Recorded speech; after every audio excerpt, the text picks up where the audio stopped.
கர்த்தருடைய பரிசுத்த நாமம் மகிமைப்படுவதாக. இந்த சுகமளிக்கும் ஆராதனைக்கு வந்திருக்கும் உங்கள் ஒவ்வொருவரையும் இயேசு கிறிஸ்துவின் நாமத்தில் வாழ்த்தி வரவேற்கிறேன். இன்றைய தினத்திலும் உங்களோடு பேச போகும் தெய்வ செய்தியின் தலைப்பு சிறையிருப்பை மாற்றும் கர்த்தர். சங்கீதங்களின் புஸ்தகம் 14ஆம் அதிகாரம் 7ஆம் வசனத்தின் பிற்பகுதியை வாசிக்க கேட்போம். கர்த்தர் தம்முடைய ஜனத்தின் சிறையிருப்பை திருப்பும் போது யாக்கோபுக்கு களிப்பும் இஸ்ரவேலுக்கு மகிழ்ச்சியும் உண்டாகும். சிறையிருப்பு என்பது ஒரு அடிமைத்தனத்தை குறிக்கிறது. இன்றைய தினத்திலும் பொறாமையினால் உண்டாகும் சிறையிருப்பு என்பதை குறித்து ஒரு சில காரியங்களை நான் உங்களோடு பகிர்ந்து கொள்ள விரும்புகிறேன். ஏன் மாந்திரிகம் வைக்கிறார்கள்? பொறாமை நிமித்தமே. ஏன் சூனியம் செய்கிறார்கள்? பொறாமை நிமித்தமே.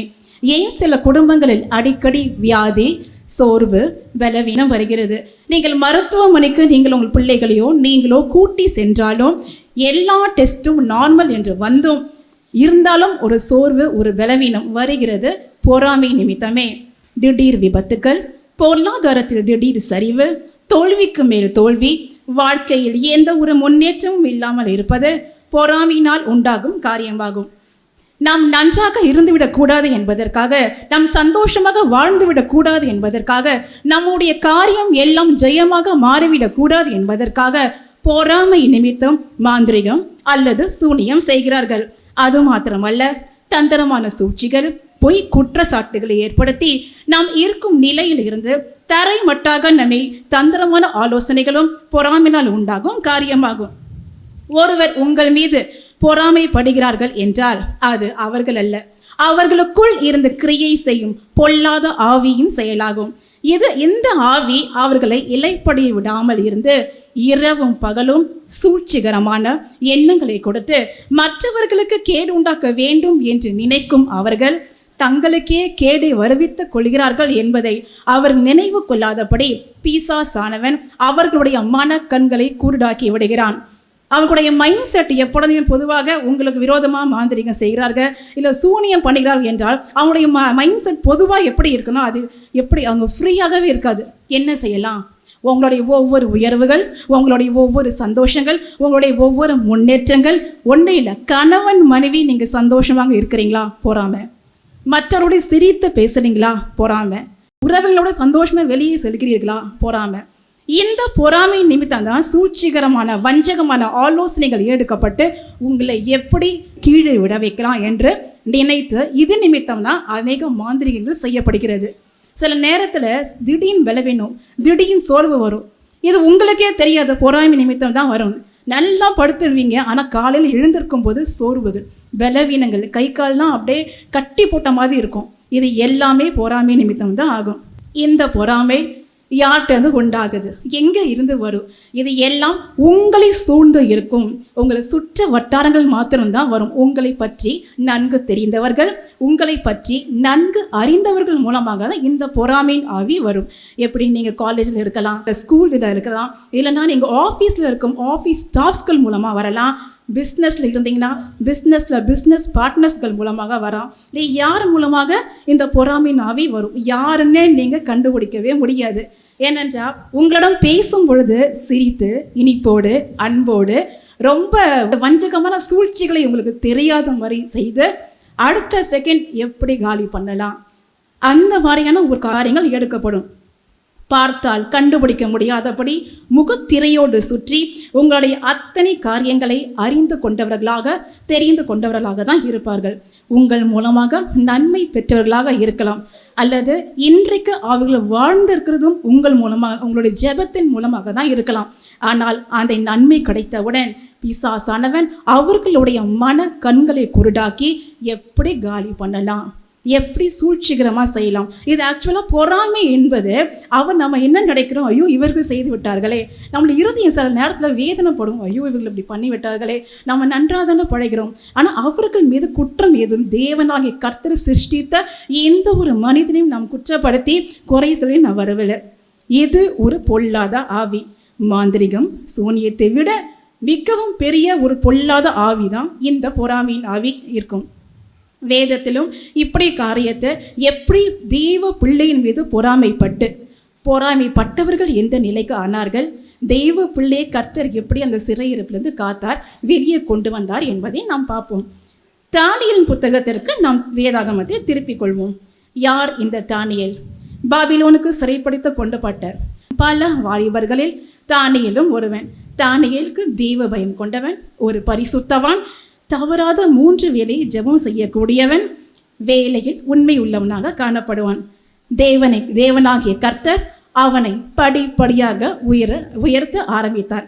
தானியேலின் புஸ்தகம் 6வது அதிகாரம் 2ஆம் வசனத்தை வாசிக்க கேட்போம். ராஜாவுக்கு நஷ்டம் வராதபடிக்கு அந்த தேசாதிபதிகள் கணக்கு ஒப்புவிக்கிறதற்காக அவர்களுக்கு மேலாக 3 பிரதானிகளையும் ஏற்படுத்துவது தரியுவுக்கு நலமென்று கண்டது. இவர்களில் தானியேல் ஒருவனாயிருந்தான். பிரதானிகள் என்றால் உயர்ந்த அதிகாரிகள் என்று அர்த்தம். 3 பிரதானியை தரியு ராஜா ஏற்படுத்துறான். அதுல தானியேலும் ஒருவனாக இருந்தான். அவனுடைய வேலை என்னன்னா, ராஜாவிற்கு எந்த ஒரு நஷ்டமும் வராதபடி தேசாதிபதிகள் கொண்டு வரும் கணக்குகளை எல்லாம் பார்த்து சரி பார்க்க வேண்டும். மொத்தம் 120 தேசாதிபதிகள் உண்டு. தானியேல் 6ஆம் அதிகாரம் 1வது வசனத்தை நீங்கள் வாசித்து பார்ப்பீர்களானால் 120 தேசாதிபதிகள், 3 பிரதானிகள், எல்லாருமே உயர்ந்த அதிகாரிகள் தான், எல்லாமே ஒரு நல்ல போஸ்டிங்ல உள்ளவர்கள் தான்.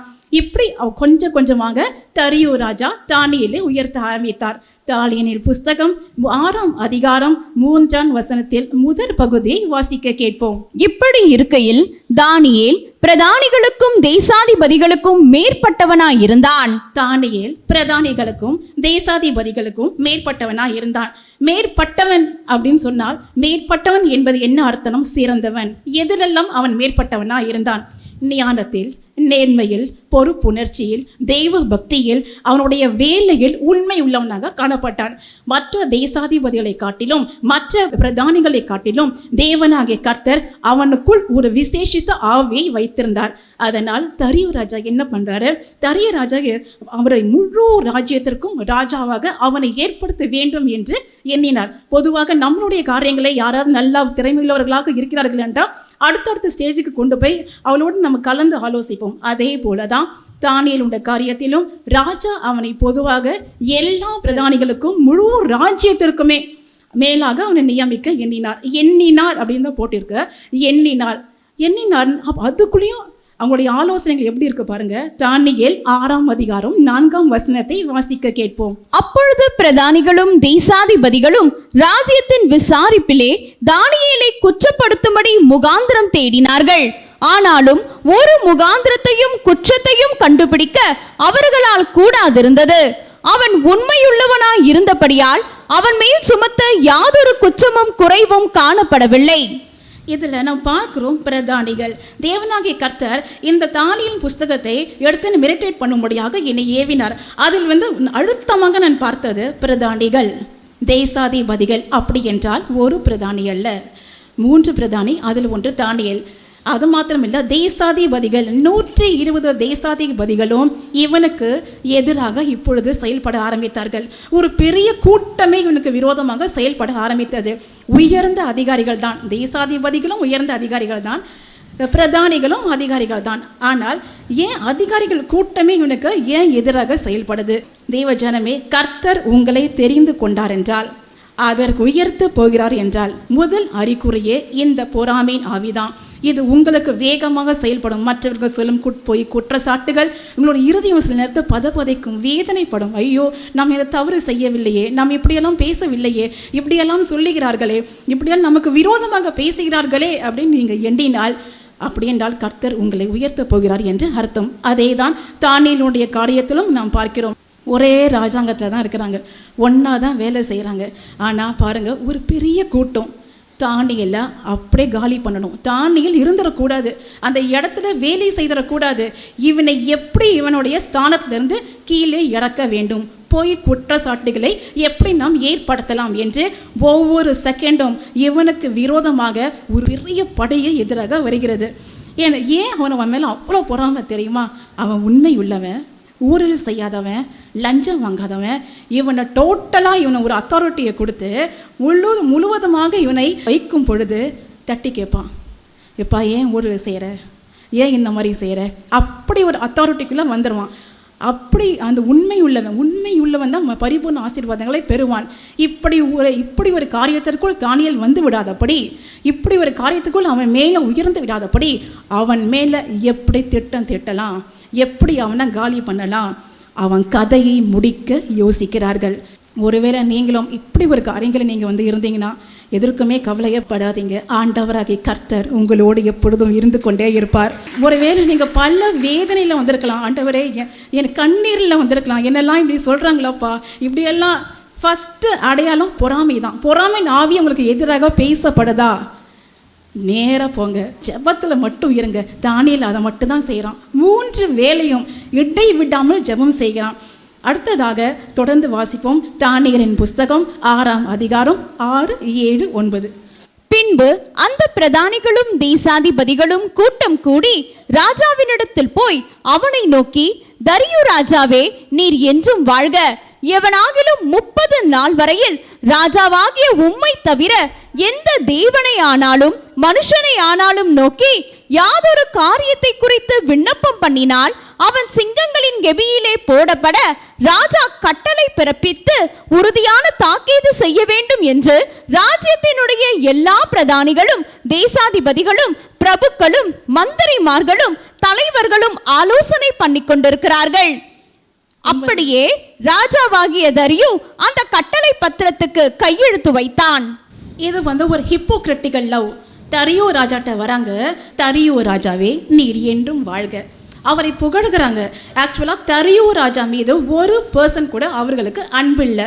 இந்த தேசாதிபதிகளுக்கும் பிரதானிகளுக்கும் தரியு ராஜாவிடம் ஒரு பர்சன் கூட ஒரு அன்பில்லை. ஆனால் கட்டளை பத்திரத்தில் கையெழுத்து வாங்கப்படும். எதுக்காக? தானியேலுக்கு விரோதமாக. அவன் சிங்க கெபியில் போடப்படணும். இவன் தானியேலுக்கு விரோதமாக தான் இந்த காரியங்கள் செய்யப்படுது என்று தெரிந்தால் தரியு ராஜா சைன் போட மாட்டார். ஏன்னா தரியு ராஜாவுக்கும் தானியேலுக்கும் ஒரு நல்ல லிங்க். ஏன்னா அவர் தானே உயர்த்துறாரு. அடுத்தது கர்த்தராக தேவனாகிய கர்த்தர் அவனுடைய இருதயத்தில் கிரியை செய்து கொஞ்சம் கொஞ்சமாக உயர்த்த ஆரம்பிக்கிறாரு. இப்போ பாருங்க, பயங்கரமாக தந்திரமான ஆலோசனை செய்து இதில் ஒரு வரி தான் போட்டிருக்கு, தரியு ராஜாவே நீர் என்றும் வாழ்க. பொதுவாகவே இந்த ஒரு லைன் போட்டிருக்கு. ஆனால் அவன் என்ன செஞ்சிருப்பான்? ராஜாவே நீங்கள் அப்படிப்பட்டவர், ராஜாவே நீர் இப்படிப்பட்டவர், எல்லா புகழும் உமக்குரியது அப்படின்னு எக்ஸ்ட்ரா ஃபிட்டிங்கோட ஃபஸ்ட்டு புகழ்றாங்க. நம்மளை யாராவது நம்ம புகழும் போது அறியாமலே ஒரு சந்தோஷம் வந்துடும் இல்லையா? இப்போ தரியு ராஜாக்கு அப்பா என்ன ஒரு உண்மையான ஒரு அதிகாரிகளும், என்ன ஒரு உண்மையான பிரதானிகளும் நமக்கு இருக்குப்பா அப்படின்னு நம்ம நினைக்கணும். இந்த மாதிரி ஆட்கள்லாம் நீங்கள் பார்த்துருப்பீங்களான்னு தெரியாது. ஒருவேளை உங்கள் வீடுகளுக்கு இந்த மாதிரி நீங்கள் ஒருவேளை நீங்கள் அக்கம் பக்கத்தில் இல்லை ஆஃபீஸில் இல்லை பக்கத்தில் உள்ளவங்க உங்கள் வீடுகளுக்கு வந்து ஒருவேளை நீங்கள் முதிர்ந்த வயதானவர்களாக இருந்தால், தாய் ஒரு ஸ்தானத்தில் தகப்பன் ஸ்தானத்தில் இருந்தால் இப்படி சொல்லுவாங்களே, அம்மா அப்பா, அப்பானா அப்பா தான், அம்மானா அம்மா தான், பேசிட்டு பின்னாடி போய் பேசுவாங்க. இவருக்கு நீங்கள் பார்த்துருப்பீங்களான்னு தெரியாது. This is called hypocritical love. இவர்களுக்கு தரியு ராஜா மேலே ஒரு பர்சன் அன்பு இல்லை தேவ பிள்ளையே. இது நீங்கள் மெடிடேட் பண்ணிப்பாங்க. ஆழமாக மெடிடேட் பண்ணும் பொழுது தேவனாகிய கர்த்தர் என் கண்களை தெளிவாக்கி இதனுடைய பல ரகசியங்களை எனக்கு கற்றுக் கொடுத்தார். நானும் பல வேலையில் நினைத்தது உண்டு, ஆண்டவரே இப்படியெல்லாம் இருக்கிறோமே, ஏனப்பா இப்படியெல்லாம் நமக்கு விரோதமாக துரோகம் பேசுகிறார்கள், ஏனப்பா நம்ம ஊழியம் தானே செய்கிறேன். அப்பொழுதுதான் இந்த காரியத்தை தேவனாகிய கர்த்தர் திறந்து கொடுத்தார். மகளை, உனக்கு மாத்திரம் இல்லை, எத்தனையோ நூற்றாண்டுகளுக்கு முன்பு இந்த தானியேலின் கதையை நினைக்க பார்த்தாங்களே, அப்போ இப்படியே தான் பொறாமை ஆவிகள் அங்கே பேசுகிற வார்த்தைகள் நம்மளே மயங்கிடும். அப்பா அப்படின்வாங்க. அப்படின்னு பார்த்தோம், செம்ம பாசம், தேவனே இப்படி கொடுத்த இந்த மக்களுக்காக நன்றி. நம்ம ஓரமாக போய் நன்றி சொல்லி ஜெபிச்சுட்டு இருக்கோம். ஆனால் நம்மளுடைய கதை அட்ரஸே இல்லாமல் ஆக்கணும்னு அவர்களுக்கு. இதே போல தான் தரியு ராஜாவே நீர் என்றும் வாழ்க, நீர்கள் அப்படி இருக்கணுமாப்பா, நீங்கள் இப்படி இருக்கணுமாப்பான்னு சொல்லிட்டு, இப்படி உம்மை தவிர வேற எந்த தெய்வத்தையாவது வணங்கினால் சிங்க கெபியில் போடணும். ஃபஸ்ட்டு புகழ்கிறாங்க, அப்புறம் அந்த காரியங்களை கொண்டு வராங்க. உடனே என்ன பண்ணுறான்? கையெழுத்து போட்டுட்டான். இவன் என்ன நினைக்கிறாங்க? நம்ப வைக்கிறாங்க, நல்லவர்களை போல நல்லா நம்ப வைக்கிறாங்க. டெம்பரமெண்ட் இது ஒரு நாள் நடந்ததாக இருக்காது. கண்டிப்பாக it may have taken many days. நிறைய நாட்கள் இருந்து ஒன்று பார்த்து எப்படி ஆலோசனை செய்யலாம், எப்படி தந்திரமாக கொண்டு போகலாம் அப்படின்னு அவங்க பார்த்துருப்பாங்க. ஆனால் தானியேல் என்ன செய்து கொண்டிருந்த அந்த வேலையில் பார்த்தீங்களா? தானியேலின் புஸ்தகம் 6ஆம் அதிகாரம் 10வது வசனத்தை வாசிக்க கேட்போம். தானியேலு வென்றால் அந்த பத்திரத்துக்கு கையெழுத்து வைக்கப்பட்டதென்று அறிந்த போதிலும் தன் வீட்டுக்குள்ளே போய் தன் மேல் அறையிலே எருசலேமுக்கு நேராக பலகணிகள் திறந்திருக்க அங்கே தான் முன் செய்து வந்தபடியே தினம் 3 வேளையும் தன் தேவனுக்கு முன்பாக முழங்கால் படியிட்டு ஜெபம் பண்ணி ஸ்தோத்திரம் செலுத்தினான். தானியேலை எந்த சட்டமும் ஒண்ணுமே செய்ய முடியல. நீ உன் சட்டத்தோட இரு, நான் என் தேவனோட ஒரு உறவை வைத்திருக்கிறேன். அவனை எந்த ஒரு சட்டமோ தேவனுக்கும் அவனையும் பிரிக்கவே முடியல. இவனுக்கு தேவனாகிய கர்த்தரோட ஒரு நெருங்கிய உறவு இருந்தபடியினால் இவனுக்கு அத்தனை காரியமும் தெரியும். ஏன் இந்த மாதிரி சதி செய்கிறாங்க? தேவனே நேராக கர்த்தருடைய பாதத்தில் போகிறான். தானியேலின் புஸ்தகம் 6:13-14 நாம் வாசித்து பார்ப்போம். ஏனால் அவனை குற்றப்படுத்துகிறாங்க. பார்த்தீங்களா ராஜாவே, சிங்க கெபியில போடுறதுக்கு ஃபஸ்ட்டு சொல்லலை, நம்ம இப்படிலாம் சட்டங்களை போட்டோமே, நீரும் இங்கே கையெழுத்து போட்டு விட்டீரே பாருங்க, உண்மை தவிர எப்படியெல்லாம் இவருக்கு செய்கிறாங்க அப்படின்னு ஒரு பெரிய குற்றச்சாட்டை வைக்கிறாங்க தரியு ராஜாவிற்கு. அதன் பின்பு தான் தெரிந்தது இது எல்லாம் தானியேலை அழிக்கும்படியான சதி திட்டம் என்று. ஆனால் அவனுக்கு பதைக்கிறான். இரவு முழுவதும் அவனுக்கு தூக்கம் இல்லை. தானியேலை காப்பாற்றணுமே இரவு முழுவதும் தூங்காமல் இருக்கிறான். ரொம்ப அவன் டிஸ்ட்ரெஸ்டாக இருக்கிறான். ஆனாலும் என்ன பண்ணுறாங்க, எப்படியா தானியேல் காலி ஆகிடுவான், அவன் செத்துடுவான், இனி நம்மளுடைய காரியங்கள் தான் அப்படின்னு அவனோட மைண்டில் ஃபுல்லாக மைண்ட் செட் வந்தது. ஆனால் இங்கே பார்ப்போம், தானியேல் 6:20-22 நம்ம வாசித்து பார்ப்போமே. ஆனால் தானியேலை சிங்க கெவியில் போடுறாங்க. ஒரு சிங்கம் கூட அவனை சேதப்படுத்த முடியாதபடி தேவனாகிய கர்த்தர் அத்தனை சிங்கங்களின் வாயையும் கட்டி போட்டார். அல்லேலூயா. உங்களுக்கு விரோதமாக யார் யார் பேசுகிறார்களோ, எத்தனை திட்டம் வகிக்கிறார்களோ, உங்களை அட்ரஸ் இல்லாமல் ஆக்கணும் நினைக்கிறார்களோ, நீங்கள் உயரக்கூடாதுன்னு நினைக்கிறார்களோ, நீங்கள் ஆசீர்வதிக்கப்படக்கூடாதுன்னு நினைக்கிறார்களோ, அவர்கள் திட்டத்தை எல்லாமே தேவனாகிய கர்த்தர் முறியடித்து உங்களை நிச்சயம் ஆசீர்வதிப்பார். அவர் ஆசீர்வதிக்கிற தேவன். இஸ்ரவேலை ஆசீர்வதித்த தேவன், யாக்கோபை ஆசீர்வதித்த தேவன், ஈசாக்கை ஆசீர்வதித்த தேவன். தேவனாகிய கர்த்தர் உங்களை இங்கே கொண்டு வந்த ஒரு நோக்கம் உண்டு. உங்களை நிச்சயம் அவர் உங்களை ஆசீர்வதிக்காமல் விட மாட்டார். தெய்வ பிள்ளையே, உங்களுக்கு கண்ணீர்கள் அவ்வளோ துரித்தில் அல்லவா இருக்குது.